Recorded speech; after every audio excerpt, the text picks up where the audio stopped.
ایک بات بالکل ذہن نشین کر لیں کہ امام اگر فجر کی نماز اور عشاء کی نماز باجماعت پڑھیں، یعنی امام اگر عشاء کی نماز میں 4 رکعت فرض پڑھ لے، اس کے بعد 2 رکعت سنت پڑھ لے اور 3 وتر پڑھ لے، پڑھنے کے بعد اگر سو جائے اور مقتدی پوری رات نماز ادا کریں، یعنی کہ عشاء کی 4 رکعت سنت بھی پڑھے، 4 رکعت فرض بھی پڑھے، 2 رکعت سنت بھی پڑھے اور وتر بھی پڑھے 3، اور پوری رات نفل عبادت کرتے رہیں، یعنی کہ نماز ادا کرتے رہیں، نفل نماز ادا کرتے رہیں، صدقات بھی کروڑوں کی صدقات بھی کر دیں، اور صبح کو اٹھ کے امام صاحب پھر 2 رکعت سنت پڑھے اور پھر 2 رکعت فجر کی فرض نماز ادا کر لے تو، اور مقتدی بھی اس کے ساتھ ادا کرے۔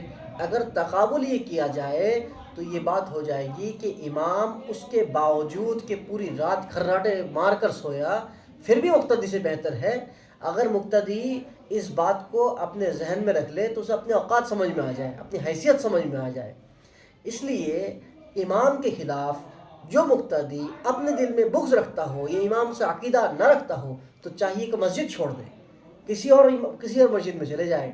اور یہ بات میں کسی بنا دلیل کے نہیں کہتا۔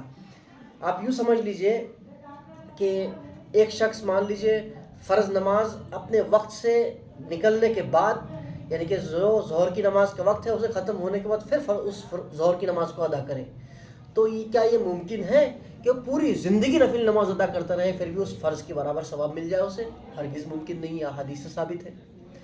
اور آپ یہ بات اچھی طرح سے جانتے ہیں کہ ایک فرض جو تنہا ادا کی جائے اور ایک فرض جو جماعت کے ساتھ ادا کی جائے تو جماعت کے ساتھ فرض یہ تنہا فرض ادا کرنے کے مقابلے میں 27 گنا ثواب رکھتی ہے۔ تو ایک امام اگر فجر کی 2 رکعت نماز اگر نماز پڑھ رہے ہیں اور اس کے پیچھے مان لیجئے 100 آدمی نماز ادا کر رہے ہیں، مقتدی 100 ہیں، تو 100 آدمی 27 گنا ثواب کے حقدار کس کی وجہ سے ہوئے؟ امام کی وجہ سے ہوئے۔ اب امام کی وجہ سے 27 گنا نماز کے ثواب کے حقدار ہوئے، اس کی وجہ امام بنے ہیں۔ تو مقتدی کو اگر 27 نمازوں کا ثواب ملے گا تو امام کو ہر ایک مقتدی کے 27 گنا ثواب کا حصہ بھی امام کو ملے گا، تو 100 مقتدیوں کے 27 گنا ملے گا۔ بتائیے کتنے ہو جاتے ہیں؟ 2700 نمازوں کے ثواب برابر مل جاتے ہیں۔ اب یہ 2700 نمازوں کے ثواب کیا ہے؟ وہ نفل کے برابر ہے۔ اب ایک مقتدی اگر پوری رات نماز ادا بھی کر لے تو 2700 رکعت نماز ادا جب بھی نہیں کر سکتا۔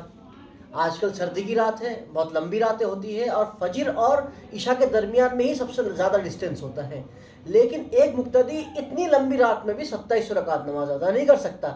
لہٰذا یہ بات بالکل صاف ستھرا سمجھ لے، جوڑ گھاٹا خود ہی کر لے، کیلکولیٹر لے کے بیٹھ جائے، کمپیوٹر لے کے بیٹھ جائے، لیکن اس بات کو سمجھ لے کہ امام کے نماز کے برابر مقتدی کی نماز کبھی نہیں ہو سکتی، امام کے مقام کے برابر مقتدی کا مقام کبھی نہیں ہو سکتا۔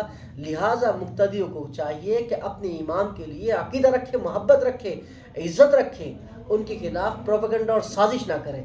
اگر یہ مقتدی سازش کریں گے تو یاد رکھنا وہ مقتدی اس کی نمازیں بالکل بھی قبول ہونے والی نہیں ہے جو امام کے خلاف اپنے دل میں عداوت اور بغض رکھتا